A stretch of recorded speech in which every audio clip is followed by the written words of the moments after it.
and try to do a solo 70 so I can get ancient primals. Looking at all my stats to make sure everything's working. Okay. Now we're gonna start this. Let's go. Let me see if I can do this and talk at the same time. Okay. So for this build, the main thing is the mantled heal. I don't know how to say that word. Mantled. So mantled heal. It's a ring, and it drops like all the time, so that won't be a problem to get. I think really the only thing that I had a hard time getting on this build is the Serpent Sparker. For the variation, the Hydra variation, and also the Aether Walker. That's the one that you're seeing right now, because I'm using Aether Walker.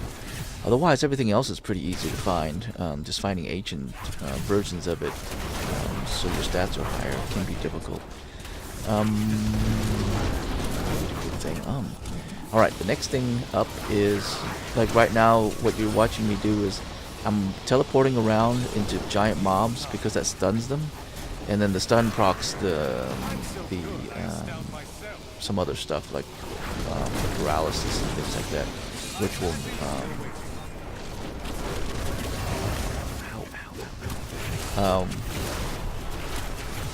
which will give me the damage when I pop into an Archon. Okay, every time I say I'm gonna have to like hit myself or something. Okay, next up is skills. What kind of skills should you use? On this one, you need energy armor, force armor. That is always going to be something you're going to use just to keep alive.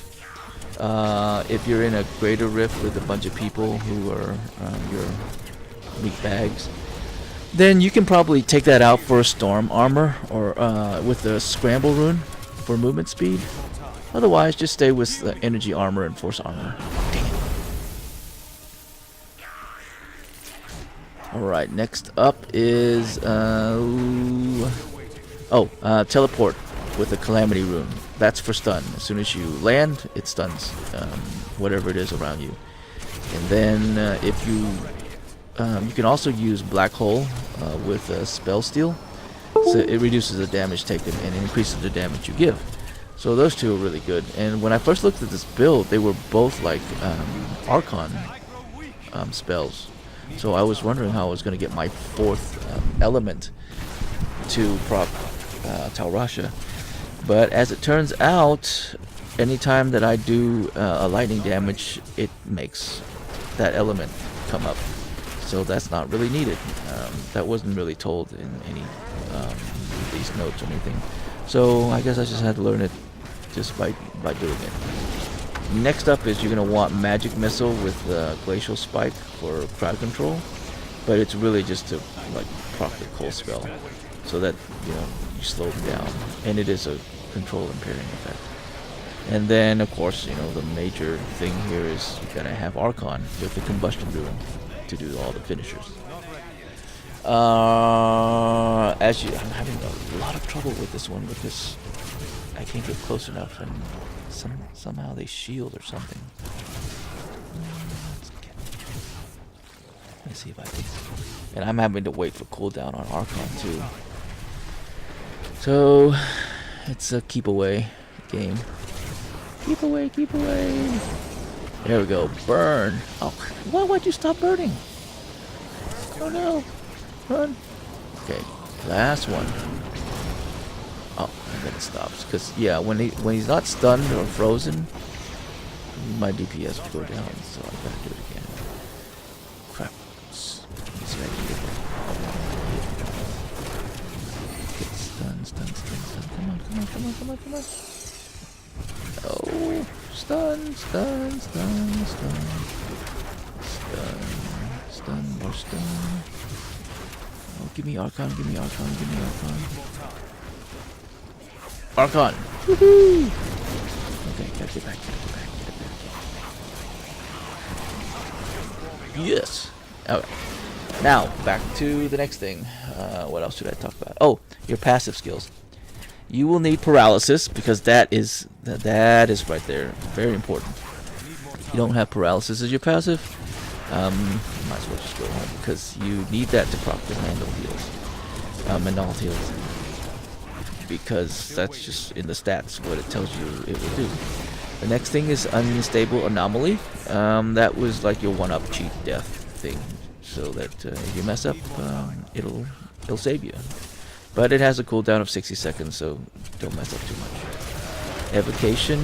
Evocation is the next thing you should put on, and that just gives you cooldown. It's just it's a staple of this build, and pretty much any build for wizard that needs cooldown.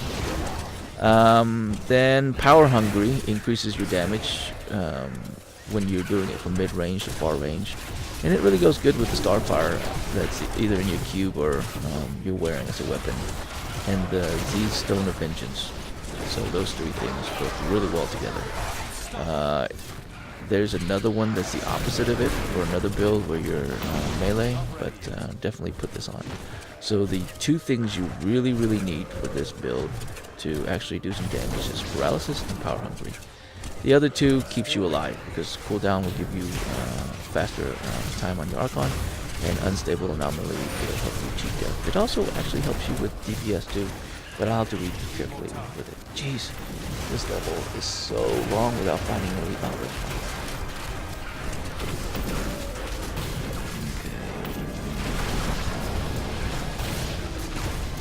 So you see what I'm doing is I jump in there and I stun the enemy, and then I run back and then pop Archon, and then you have to hold the button, spam it, so that it doesn't really do damage until many seconds later. As you see at the beginning, it doesn't do anything, but then if you hold it down and you're not dying and the enemy is stunned or frozen, it will just melt them away in like a couple seconds. It looks like you're doing a greater rift like one when it happens. It's pretty cool. Jesus, I won't die. What is the affix on it? I don't know. Okay. Alright. Then the next thing up is... Oh, for the gear. Okay, you're gonna need 3 virus set and 3 and 5 Tal Rasha. And you need the Royal Ring of the Grandeur in your cube so that you can turn...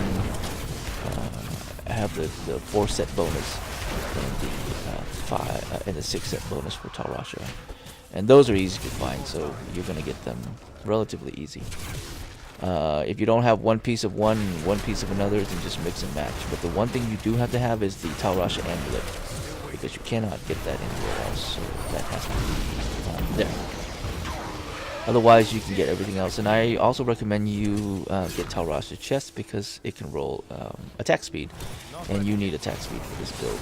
Quite a bit of it. Cool. I'm going in here so I can cool down and wait for Archon to come back. I have a few little mosquitoes to play around with, so that's not bad.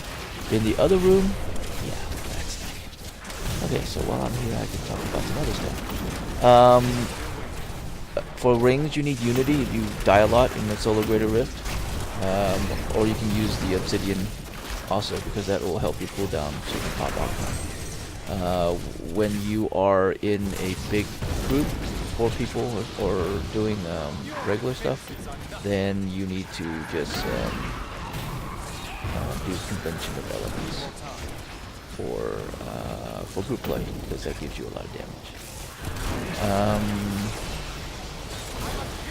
And also average band, so you can have pick up speed for your stuff.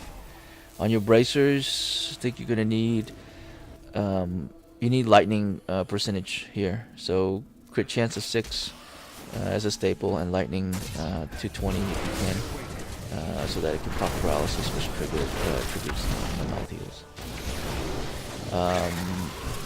Fazula's Improbable Chain will give you 50 Archon stacks for your belt, so you can either put this on your cube or swap it out with Tal Rasha's belt.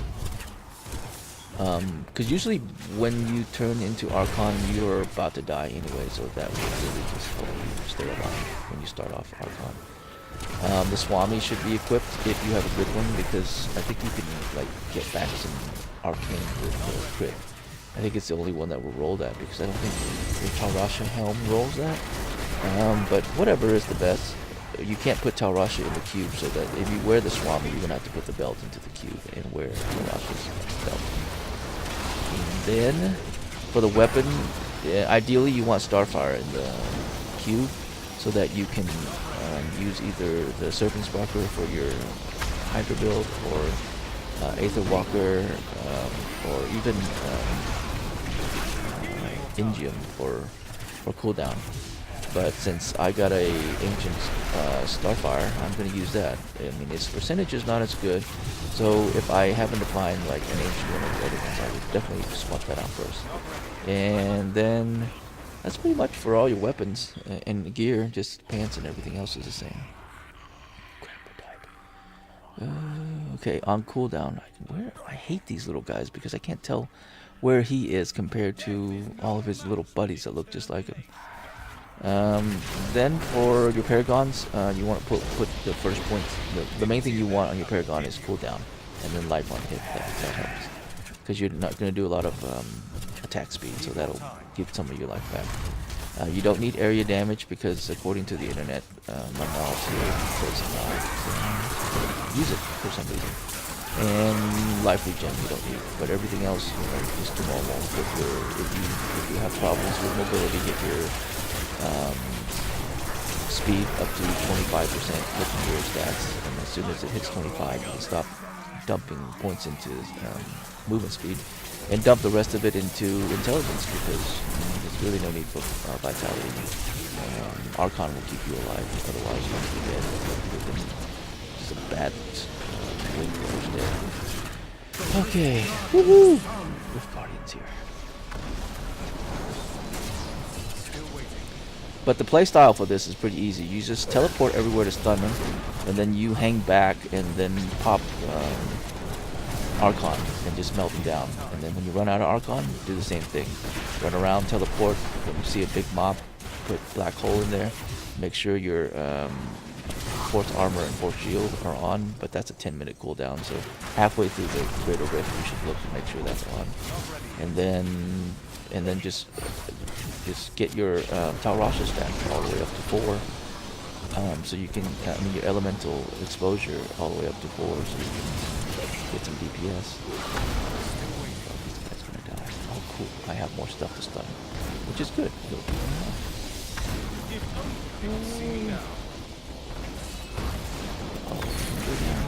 As for gems, Gogok for your cooldown, it's the little white worm-looking gem. Z's Stone of Vengeance for sure to get damage from far away.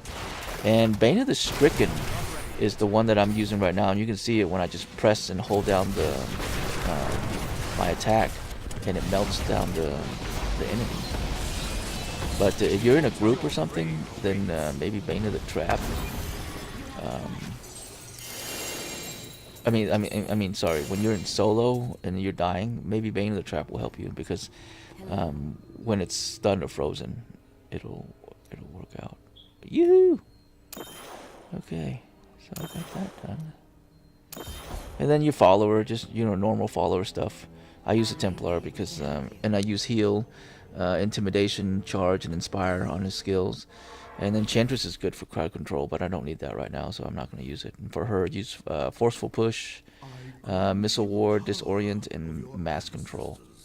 And then gearing them, give them the Oculus Ring, because that's the yellow ring you see around while I played. And if you stand in it, it will give you a DPS boost. And Unity, if you're both wearing one. Or Bulkathos Wedding, if you're not wearing Unity. The Enchantress, usually everyone puts on the Sultan of Blinding Sand for her. And that's it.